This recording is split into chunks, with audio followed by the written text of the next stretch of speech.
Hola chicos, ¿cómo están? Espero que se encuentren bien. Hoy les hablaremos sobre la expropiación del petróleo mexicano y cómo afectó a la sociedad. Muy bien, pero para entender un poco más de la historia necesitamos un determinado contexto, pues en ese tiempo se estaban viviendo distintas situaciones. Claro ejemplo era la Segunda Guerra Mundial. Entonces, ¿qué era lo que estaba sucediendo? Fue en 1938, un 7 de julio, que un grupo de obreros levantaron una huelga debido a las hostiles actitudes que tenían los empresarios en la ciudad. Es entonces que empiezan a suceder los problemas y estas noticias llegan hasta el presidente. Por ello, decidió el dejar que los obreros siguieran con su huelga y permitió que se expresaran libremente, pero a su vez les explicó y comentó lo que sucedería si estos persistían en la huelga y los riesgos que se correrían en el país. Es entonces que se llegó a un acuerdo final donde las industrias estarían comprometidas a darles un mejor trato a los obreros y así también se contrató a expertos quienes estuvieran supervisando a las industrias y vigilando que todo estuviera bien. Es entonces que meses después se levanta un reporte donde dentro del acta indican que habían tenido tratos hostiles nuevamente con los obreros, donde habían ocultado cierta cantidad de dinero que ellos habían adquirido con el tiempo y que la paga de los obreros había bajado. Es entonces que Venustiano Carranza toma la decisión de ir en contra de estas empresas. Es entonces que una de las circunstancias más inesperadas sucedió, y es pues que Hitler llegó a Australia a invadir. Entonces todo el enfoque de Estados Unidos se dirigió a ese momento. Por ello, Venustiano Carranza tomó la oportunidad de expropiar ciertos materiales y entre ellos se encuentra el petróleo. ¿Qué efectos tuvo la expropiación petrolera en la sociedad? La expropiación provocó pérdidas a varios franceses que habían invertido en la compañía y muchos de ellos provenían de la clase media. Los afectados y la asociación esperaban entonces que el gobierno francés defendiera sus intereses en relación con el petróleo mexicano. También desató una huelga de parte de los obreros y el descontento que ellos tenían. Los obreros esperaron a que el asunto se resolviera con la vía de las negociaciones, pero tras 6 meses de esperar en vano, el sindicato se les puso a ir a la huelga, contando con el apoyo de la sociedad. Políticamente, Cárdenas intervino en contra de la huelga y declaró que los obreros tenían derecho a utilizarla. Pidió a las partes en conflicto considerar lo perjudicial que resultaba para la economía nacional la huelga en una industria tan importante.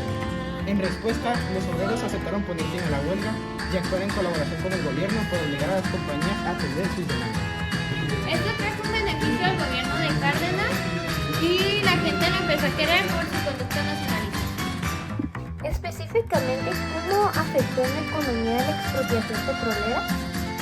Huelga de los obreros trajo consecuencias al país. El 18 de marzo de 1938, Cárdenas anunció que se aplicaría la ley de expropiación de los bienes de las compañías petroleras expropió las zonas petroleras donde los obreros eran explotados por diferentes empresas extranjeras que tenían que comprar la demanda para que éstas se volvieran literalmente mexicanas, pero hubo ciertos problemas con la problemática de precio de la ley de precios de valor de 360 a 415. Casi 3 meses después de la expropiación del 7 de junio de 1938, se fundó la Paraestatal Petróleos Mexicanos, Pemex, dotándola de las facultades necesarias para realizar todos los trabajos de exploración, explotación, refinación y comercialización del petróleo en nuestro país. La decisión del presidente unificó al país, una enorme multitud se congregó en la Ciudad de México para brindarles apoyo y en toda la República se manifestó el sentimiento nacionalista. ¿Y políticamente qué sucedió?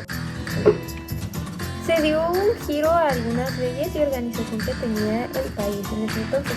Por ejemplo, la expropiación estableció que el Estado mexicano tendría el control total sobre la producción y comercialización del petróleo en territorio nacional, es decir, en el mar y tierra. Esto representó que el gobierno obtuviera más recursos económicos, con lo cual se fortalecieron las finanzas públicas y al tener buenos ingresos la actividad económica del país tuvo un incremento significativo. Podemos concluir que la expropiación petrolera fue un beneficio para nuestro país, pues fue nacionalista y se buscó que los obreros no fueran esclavizados y maltratados por los extranjeros. Además que así se logró un acuerdo entre estos y así tener una mejor organización propia hacia el país. Pero la expropiación petrolera trajo consigo algunos aspectos negativos, pues trajo conflictos con Estados Unidos y Gran Bretaña, porque el Estado de México tomó totalmente el control del petróleo y ellos ya no se aprovechaban de los obreros ni del petróleo de esos lugares. Como mencionamos anteriormente, se fundó Pemex, que fue el logro del país en esos momentos y de un cambio en nuestra historia. Esperemos que este video les haya servido para poder saber más sobre la expropiación petrolera.